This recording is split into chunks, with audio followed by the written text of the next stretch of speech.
Hey y'all, this is James T coming at you live from none other than the top secret location here in Texas. I wanted to talk to you about something that may or may not have been long forgotten in the world of guns today. So I'll tell you the story about this gun and then we'll get into it. So this right here is a Savage, let me get you the model number, I always forget it. It's a model 115 Revelation, which means it was made, so I believe the Montgomery Ward Company, so long ago, Revelation. So, I got this gun from a guy I call Big Country at work. His name's Gary, and I call him Big Country because he's the most country dude you'll ever see in your life. But,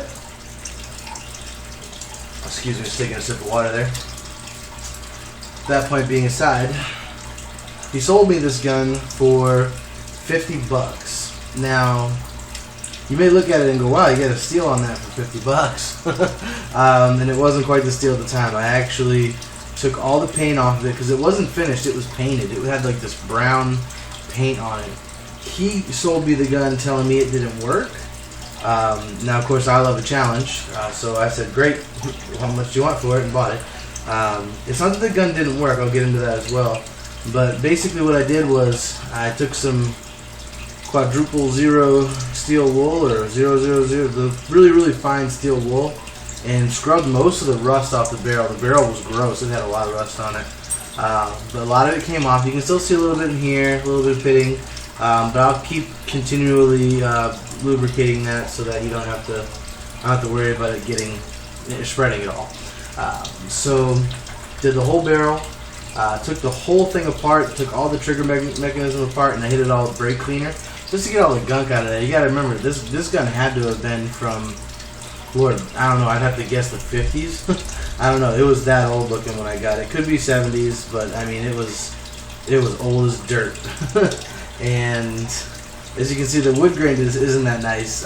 It's just a plain old hunk of wood that they threw a gun on. So what I did, took care of the barrel, took apart the trigger mechanism, did all that up, cleaned up the back plate here, the butt plate here, and then I took the wood paint off, the brown paint off the stock, and then I stained it this interesting color red. It might not look like red on the camera, but it is. It's a Sedona red from Minwax. I'm going to stain it again because it didn't take too well in this area, but I love it the way it looks now. It looks kind of rustic and cool, so I might just keep it this way. I'm not quite sure yet what I'm going to do. But I picked up this gun, $50. I think it's probably worth about $150 now the way it sits. I put about 6 hours of work into it, and maybe 5 hours of work into it actually, and I kind of made myself a little bit of money there, I suppose, if I ever decide to sell it. But I'm not going to.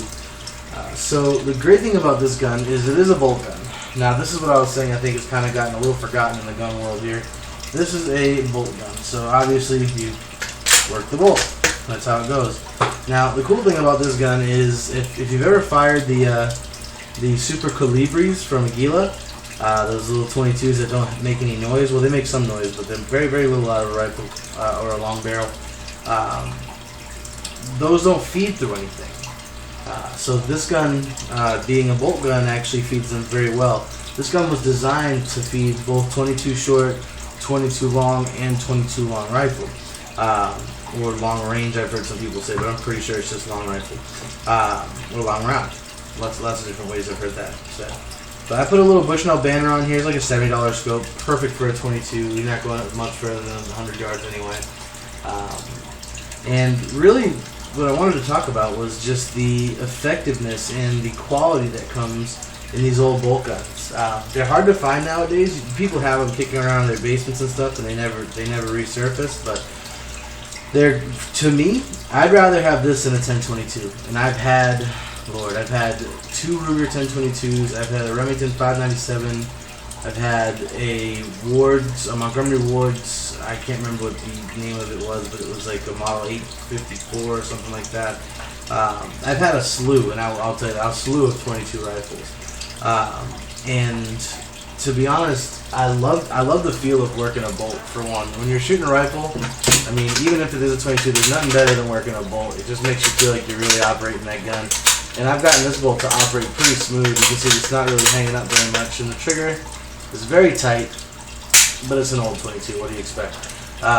So with that being said, I think the quality of these things is underrated, truly and honestly. Like I said, this is a Savage Model 115, made out in Westfield, Mass. I actually went to college out in Fitchburg, Mass. So Westfield State was a rival of them. That's a story for another day. But this gun is any bolt gun, and I'll go so far as to say this: any bolt gun is going to be more accurate than any semi. It's just because of the way the action is. I mean, this thing literally stops and locks where it needs to. It locks that bullet in. Now the semis are going to be just almost as tight, but there is just a little bit more play there. So I mean, for me, I don't need to shoot 30 rounds in 10 seconds with a 22. It kind of defeats the purpose of the 22, I think, personally. This here, I mean, you can get off plenty of shots. I mean, just as fast as you can work the bolt, you know? Pull. I mean, you can get it off pretty quick, but you know, this is more for, you know, small game, little critters, the occasional dove from time to time, if they're hanging around and it's in season. But aside from that, I just wanted to kind of point out the value of these types of things. Also, it isn't semi-auto, so you don't have all the moving parts that are going to be potential to have some sort of potential to break. This gun here, I mean, you could run this bolt a million more times, and I really don't think that it would break on you. I'm just going to pull the trigger. I don't think it would break on you. Now, the iron sight's also a good thing, but with this scope on here, this gun is really, really accurate. I mean, 100 yards, you're pulling 2-inch groups. And this is just a crappy little Bushnell banner. You get the good high speed, you know, CCIs or whatever, and this thing runs like a top. The way this one works specifically, it is a tube fed gun. So I don't know if you youngins, I'm pretty young myself, you know how this works, but basically you pull the rod out, you drop the rounds in there, and then you push the rod back in. And in doing so, that puts pressure on the rounds, and then as you run the bolt, they just keep popping and using the spring. This thing holds, I think, 15 shots. I really only run the Super Calibres through at this point, so I think that holds like 19 or 20 of those. But really, capacity is no issue with a 22. This isn't an assault rifle. It's not going to battle. It's a utilitarian, just does what it needs to do type gun. And this, I think, will last me. And if I ever have kids, you know, the kids will last them forever as long as they're, you know, sentimental like me and don't sell it. But putting that aside, I just wanted to kind of talk about these here and, you know, give you my perspective on the quality and the fun that can be had with just a normal bolt action 22. You don't even really see them made too much anymore. CZ makes a whole bunch of them, but they're consolidating that line here in the near future. And, well, just to be honest with y'all, get one of them before you can anymore, because, you know, the Ruger 1022, the Marlin Model 60, I've got one of those as well. I'm selling it tomorrow, actually. And, you know, just many different 22 rifles. They're all kind of taking the place of something like this that's just old in quality. And, you know, I think everybody should have something like this in their safe or in their truck or whatever you want to do.